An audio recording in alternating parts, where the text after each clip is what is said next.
Welcome to Ministers Talking a weekly program where Rev Brz and Rev Z and their guests chat about current affairs, world events, spiritual principles, and any old they want to talk about. Based on the New Thought philosophy and ancient wisdoms, Ministers Talking shares a visionary perspective of the evolving spiral called spiritual living. Join us each week as we explore the emerging paradigm of life on planet Earth and beyond.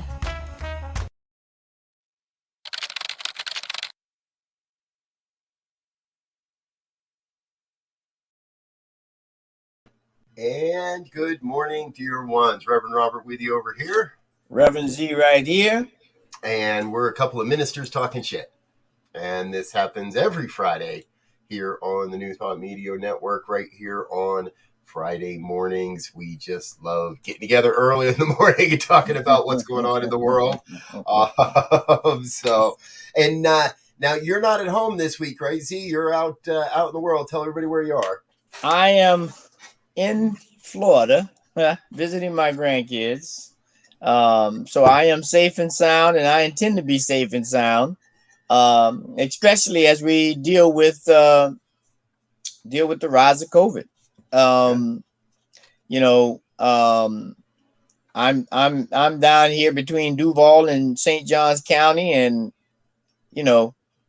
kids are starting school in a couple of weeks, and we need masks, we need shots, we need hand sanitizer, we need everything we can get, not just here, but all over the country, to really create an environment for our kids to get back in school in person and elevate this whole idea of learning and education, because we can't afford for the kids to be out of school for another year doing remote learning. We're going to put them in such a bind, for the rest of their lives, actually. I mean, imagine going 2 years really without having any education and then trying to compete. Right. So, so I'm glad to see my grandkids before they go to school, and, we're doing some heavy praying up in here, making sure we get some hand sanitizer all over their body. Exactly. I didn't read the article, but I saw a headline that said, Florida residents to their friends, please stay home. Right. The people of, maybe not the politicians, but the people of Florida are starting to say, hey, and other places are starting to recognize, I believe, that the Delta variant, what is it, the Lambda variant now that we're looking at behind that, I think I saw, yes. Right, there will probably be an ML, X, Y, and Z variants of this thing before we're done. Yeah. I saw another great meme, right? That which does not kill you mutates, comes back, and tries again. Yeah. We have to be diligent now more than ever to, we broke out. It was nice. I got my vaccinations, right? It was nice not wearing a mask everywhere for a while. And I don't think anybody's saying we have to wear masks everywhere for a while. But I believe that if we don't, we're pretty much headed right back to where we were in March of 2020 with the whole world getting locked down and nobody going anywhere for a month or two. Yep. And that seems like the lesser of the desirable options here. You would think, but I got me one of them M95s or N95 masks, because I ain't playing around with this thing. Because people are I just saw that there was it was in Texas, a representative, 45-year-old guy who had just recently posted a anti-vaxxation post on some social media, just passed away. Send prayers and everything to his family. He's had a wife and kid, and hopefully they're not infected. But I mean, this virus is real. It's not something political. It's not something people are just using for, I don't even know how you would use it. for any benefit other than to kill people. But it's imperative that we, as everyone's saying, look at the science, follow the science, and well, I'm not going to make a joke about it. I'll just leave it there. I was gonna say something about, so one of the comments is that they're putting trackers in people with the virus, and they're tracking you. If you got a cell phone and you're posting on the internet, on any social media, they're already tracking you. So you can forget that unless you throw away your phone. You don't even have to post on social media, and they're tracking you. Well, it's true that. they can track you with that device. Exactly. Yeah, you put in directions from Google on how to get from here to the nearest Target. They already tracking you right there. Yep. It's interesting because I do find that it's like so the other big one is they're tracking us, but they're going to be able to flip this microchip and control us. And this is all about being able. Okay, so if that were true, let's play that game for just a minute. If that were true, if I had a button where I can control the people that have been vaccinated, wouldn't I use that button to make those people go after the people that aren't vaccinated and force them to be vaccinated? So it makes no sense. This philosophy, we as ministers, as leaders, teach that we are always at free will. You always have free will, and you always have choice. And I do not believe that our government, any drug, big pharma, yada yada yada, is injecting us is trying to change that free will, because I don't think you can, no matter how hard you try. You can't change the people's desire to live the life they desire that they really want, right? So we don't want to make anybody wrong about this. Right. And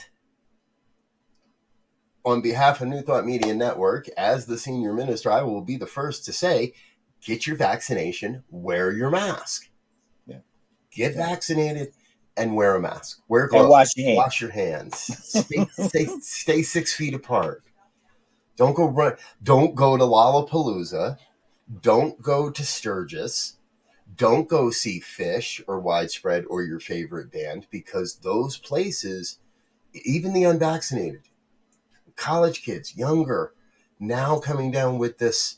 We know someone personally, someone I see at church regularly, who fully vaccinated and has now been diagnosed with COVID and is having respiratory problems. This is not a political football, folks. This shit's real. Speaking of real shit, how are the Olympics doing? Well, they're coming to an end. They're coming to an end. Yes, they will be ending come tomorrow. Well, not tomorrow, Sunday. Sunday is the closing ceremony. And we got through that. I'm not sure how many cases of COVID they had there. I know they had quite a few. I don't know what the final count is so far, but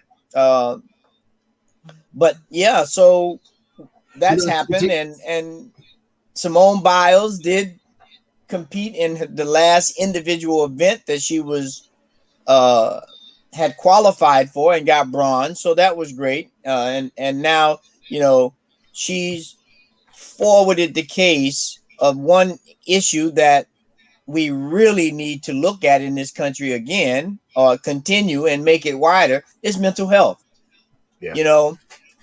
Imagine being in her position and having the weight of the world on her shoulder at age 24, mind you, doing one of the most dangerous sports in the Olympics. And then people had the nerve and the audacity to criticize her because she would not put her life in danger for their entertainment. Okay, enough of that. That'll throw us off track. But I've watched a lot of the Olympics, and it's been fun. to see a lot of teenagers winning events from around the world. 17, 18, 19. I was watching diving last night. They had some young ladies doing high platform diving from China, 14 and 15. And, having swam a little bit in high school, was scared of the diving part, but watching these girls get perfect scores on 2 or 3 dives was amazing. And I'm saying it's amazing because of the discipline, the focus, and everything that goes into that just encapsulates the power of the human spirit and the spirit of the divine when you can focus it towards achieving something. And I'm gonna shut it down right there. Thank you. Well, not thank you for shutting it down, but thank you for that perspective. And we may have talked about this on this program or other programs before. I have this strong urge in the Olympics to let go of the nationalism.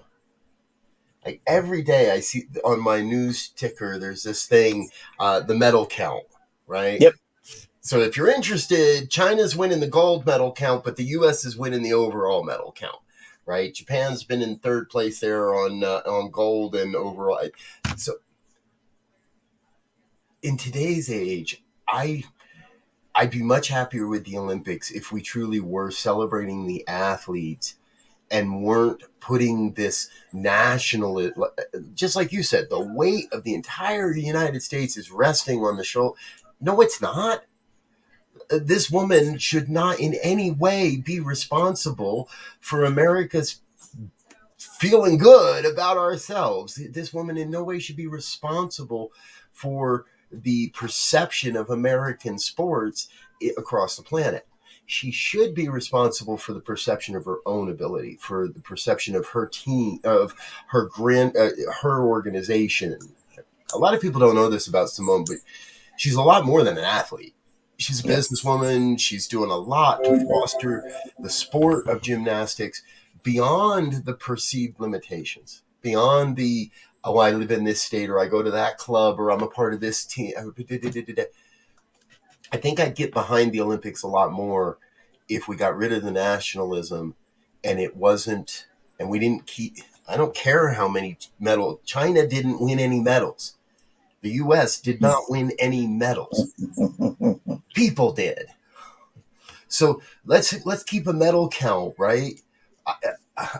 This might be this. Tell me if this is wrong, but I'd rather see a medal count that says black male, black female, white female, right? Asian, Pacific Islander, whatever it might be. However we break it out, let's break it out according to the people of what they're doing, not the. And I know breaking it out black and white can't be right, but my opinion, we see a lot more black athletes than we do white athletes, in my opinion, from my perspective. Yeah. It's and I just want to say also that we go overboard in some cases on promoting the Olympics, and I'm a sports guy, so I like sports, but I want to just make it clear that after the Olympics ends on August 8th, let's not forget that on August 24th, the Paralympics begin. Yes. Right? From August 24th to September 5th. And these are athletes with some form of disability, or I'm not sure how they classify it all in being politically correct. And I don't want to offend anybody, but I'm going to be watching, because those are some real, when you look at some of the feats and some of the human triumph stories that happen with some of these individuals who may have gotten hurt in war, or may have been born with a defect or something, and how they have mentally prepared to overcome all the ridicule that they may have gotten to stand atop of the podium, if you will, or even attempt to stand atop, is a testament to the human spirit and the energy of the divine that says, Rise, you mighty person. You can do anything if you will. Yes. I did some excuse me. I did some volunteer work with the Special Olympics years ago when I was in the winter snow sports industry. And I will tell you, that is actually an example. I don't know why I'd forgotten about it. That is an example of what I'm speaking. They celebrate the people. They celebrate the effort. Now, this isn't everybody goes home with a gold, because not everybody medals. And these folks feel the sorrow and the hurt and the letdown and the disappointment just as much as any regular abled person does. Mm-hmm. And I love the Special Olympics for that aspect, and the Paralympics for that aspect, because we do get to see the real effort of the human. And we get rid of, and the nationalism is just pushed aside, and the marketing is just pushed aside. And yes, maybe there needs to be an effort to let's put more behind the Paralympics than the Olympics. Yeah, that could be good. So yes, again, folks, we want to congratulate everybody that's participated and everybody that's benefited by these Olympics. And we'll have a Winter Olympics coming up pretty quick here because this one's got pushed around a little bit. So let's see. So it should have been 2020. So next year will be a Winter Olympic year. We'll get into it again at that point. But for now, we want to keep moving in our program here this morning. And our big story of the day, and one that we really have been chewing on a bit here, Z, the state of rent, housing, and the housing market in America right now. Yes. We've talked about the fact that there's enough empty housing to house every homeless person on the street in this country. We've talked about various aspects of this, but today what we'd like to talk with you about is the rising costs of what's gotten us here. Yes. And go ahead. I was going to say, I want to get this one started with a little bit of funny. So if you'll join us, this is from like 10 years ago. And if you have never seen this, this was a New York State debate for governor in this was actually in 2006. So it's over 15 years old. Check this out. Myself, I represent the rent is too damn high party. People are working 8 hours a day and 40 hours a week to some a third job. Women can't afford to take care of their children, feed their children breakfast, lunch, and dinner. My main job is to provide a roof over your head, food on the table, and money in your pocket. This is politics as usual. Playing the silly game. It's not going to happen. The rent too damn high movement, the people I'm here to represent can't afford to pay their rent. They're being laid off right now as I speak. They can't eat breakfast, lunch, or dinner. Listen, someone's stomach, child's stomach just growled. Did you hear it?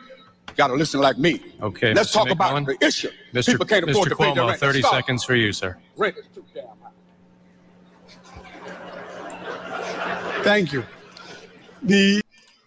Now tell me Mario Cuomo didn't agree with him right there.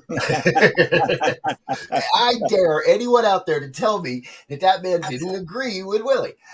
And if you don't remember, Willie became a folk hero real quick for that piece. Now, he didn't go very far in the New York governor's race, and he's got some history and things of that nature. But he's still on YouTube, but he's still preaching that same message. And I think we're at that same place, man. The rent is too damn high. Yeah. If you didn't buy in 5, 10, 15 years ago, most people can't even afford to buy anymore. Nope. You know, we looked at some statistics, and the average cost of a square foot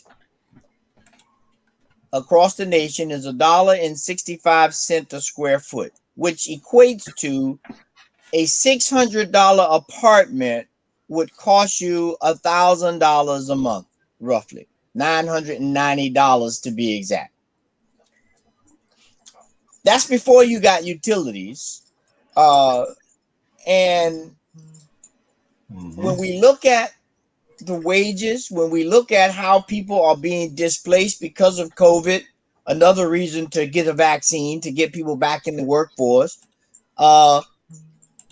it's going to be a big issue. Now, they had the rent moratorium had ended. They've now reinstated it till October, I think it is, and maybe on Sunday they will pass that infrastructure bill, $1 trillion infrastructure bill, which will give opportunities for more jobs, some higher paying jobs, ideally, and be able to train some people in some high tech fields where they can earn a good wage. But we have a problem. You just think about $1,000 a month for rent on $15 an hour, Right. for a family of 3, let's say. We ain't gonna even go to 4, because imagine 4 people living in a 600 square foot place. I mean, they're sleeping on top of each other. Hell, just a single mother with 1 child. Yeah. Again, folks, we ran some numbers. At $15 an hour, 40 hours a week, assuming 20% for taxes, that worker is going to bring home just under $2,000 in cash a month. If your average rent is $1,700 a month, how are you going to live on $200? How are you going to pay health insurance for that child, for that 1 child you had? We ran the numbers a little differently. Let's say you've got a good job. Let's say you've got a good job. You're making $25 an hour. You're still only bringing home $1,000 a week. Now, most experts I listen to say you should be able to pay your rent with 1 week's paycheck.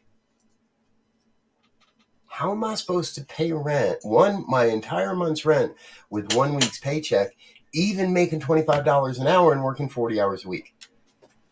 Yeah. And we're talking 1 bedrooms, folks, right? We're not talking. I can hear somebody in the background. Well, shit, that's why college kids get roommates. That's why everybody gets, that's why you need a roommate when you're young. We shouldn't need roommates we shouldn't have to share a sleeping space just to be able to have a roof over our heads. And, I was young. I shared places. We share, 2 guys in a bedroom and 2 guys in the next bedroom and 2 guys in the third bedroom. And yeah, and 6 guys could afford a 3-bedroom house. Today, I don't know. 3-bedroom house, you're looking again at $130, $140, $150 a square foot. You're paying $2,000, $3,000, $2,500, $3,000 for a 2,000 square foot house. Even 6 guys are going to have a hard time making that happen. Yep. Yeah. And a lot of municipalities have changed all these laws that you can't have more than 1 family in a house. Can't put 5 college guys in a house anymore. They just won't let you do it. And so now there's this. The term has been around, but I think it's coming back in vogue, if you will, which is a horrible thing to say. The working homeless, where you have people who have good jobs, if you will, that are still unable to support their family. And if you're like me, viewers, I've noticed an increase in storage units. They're building brand new high-tech storage units everywhere, every state. So we said, all right, well, what's the cost of that? Well, the lowest price I saw was, and this is the national average, from $131 to $266 a square foot. So storage units are costing just as much as apartments. So, you get evicted from your place. You got your stuff that you work for. You don't want to just throw it on the street, so you go get a unit. But now the unit is just as much as an apartment, but at least your stuff don't get thrown out. Or do I live in the unit? I mean, now you got but you can't live in the unit because it's just as much as an apartment, and I don't have facilities. I mean, we're going to get ourselves in a real serious situation if we're not already there. Yeah. If we can't figure out how to make this machine, if you will, called life, work properly, where people are paid a decent wage, housing is comparable, opportunities for healthcare, and all these things are working together. We keep pulling these strings, and it's just tilting the ship for a little while. It's not going to last. Exactly. It's not going to last. I've been thinking about this one as well, that my family has a storage unit. We do. We're part of the problem. We know it because the house that we can afford doesn't have the garage and the room for some of the things that we just don't want to let go of before we get to our next house, that we don't want to buy before we get to our next place. And in that regard, I see people that are running their businesses, painters who, in the old days, if you were a painter, you'd have a garage that you could afford a house with a 2-car garage, and your wife would have one side for her car, and you'd have the other side for your supplies and your business. I see so many independent contractors that are being pushed out of, in many ways, work because they can't afford the space to keep their equipment, to keep the paint, and to keep or they risk putting it in a trailer that gets stolen off the street in the middle of the night. Right. Story. And our friend in Canada, Terry Paul Choice, is adding that there's a housing crisis in Canada as well. Yes, Terry, please don't hear us saying this is totally an American problem. No. I think we see that we're going to see this across the world. I think if we went to South America, it's a different standard of living, and I can't help but believe the people there are probably saying very much the same stuff. Yep. Probably can't afford an apartment in Rio de Janeiro right now either, or Rome or London.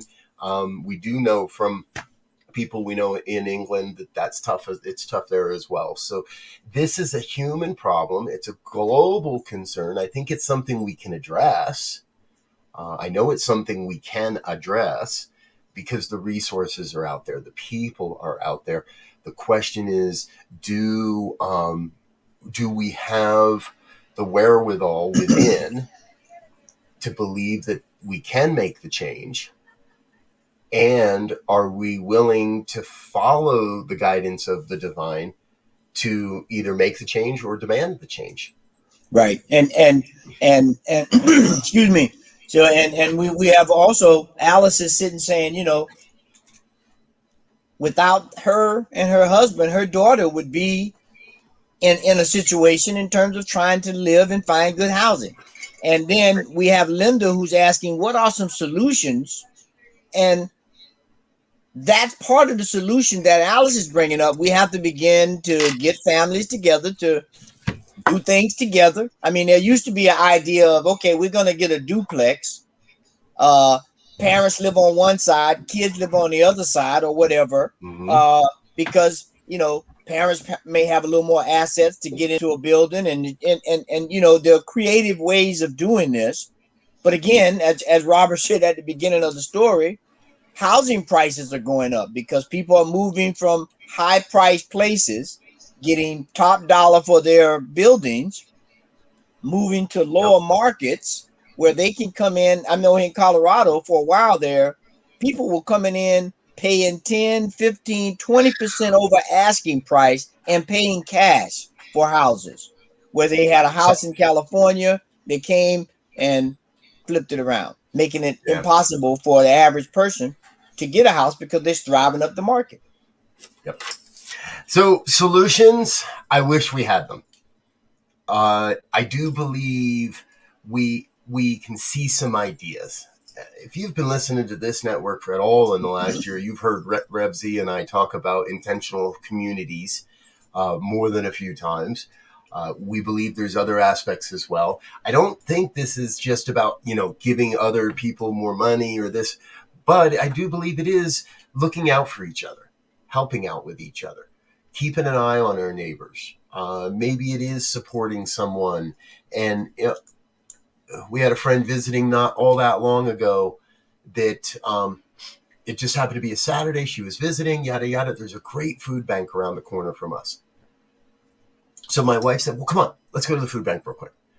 And they had a drive-through day, and we were able to help this woman, not because she can't afford it, not because she can't do it, not because because the resources are there. So we took her over, got her a whole big, huge amount of food, put it in the back of her car, and off she went. Right? She came back to visit a few days later and said, here's the box of stuff I'm not going to use. You guys use it. Okay. Some of it we didn't use. We took it right back to the food bank. There are avenues through which we can all be supporting each other.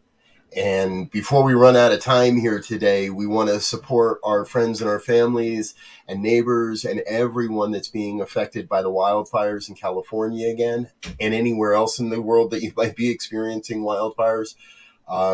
The California, Greenville, California disappeared last night. Over 100 homes gone. Again, we don't know that there are solutions to these things as much as there are our ability to stay conscious that we are in the process of creating something different. As long as we keep working at it and keep staying together. Yeah. Z, final thoughts for the day before we get out of here? I would just say, hey, let's be our brothers and sisters keeper. Let's look at ways that we can help with babysitting for grandkids and stuff, babysitting or taking someone to the food bank. Let's look intentionally for ways of helping others and knowing that good will be spread around so that they will help, to pay it forward. Each one will pay something forward, and we can begin to make some difference here. Yeah. And what we do know, folks, for sure, is there is more than enough on the planet for everybody. There's enough resources, there's enough food, there's enough housing. We've just got to work on the logistics to get it into the hands of the people that need it the most, or get the people that need it to where the resources are. It's a both-hand solution, both-hand situation, and I'm confident we can get there. Yep. All right. We're going to get out of here for now. If you're with us throughout the morning, please check out Top Mama with Reverend Laura Topper starting here in just a moment. Actually, probably started just about a moment ago because we're running about a minute over. But we've also got that morning prayers at 8:30, morning prayers at 8:15, Rev Melissa with the morning sip at 8:30. Wake up, say thank you at 9 a.m., 9:30, the Global Heart Meditation, 11 o'clock in the flow with Rev Skip. And then we're back later tonight with Pastor Michael Mangus and the Friday Fireside Chat. I'm Rev Brz. Until next time, peace and blessings. Peace and blessings.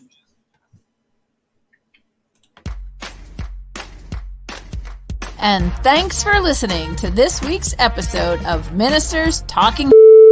We'll be back again next week with more commentary on current affairs, world events, and any other our ministers want to talk about. And if you found value here, please share our with your friends. Until next time, peace and blessings.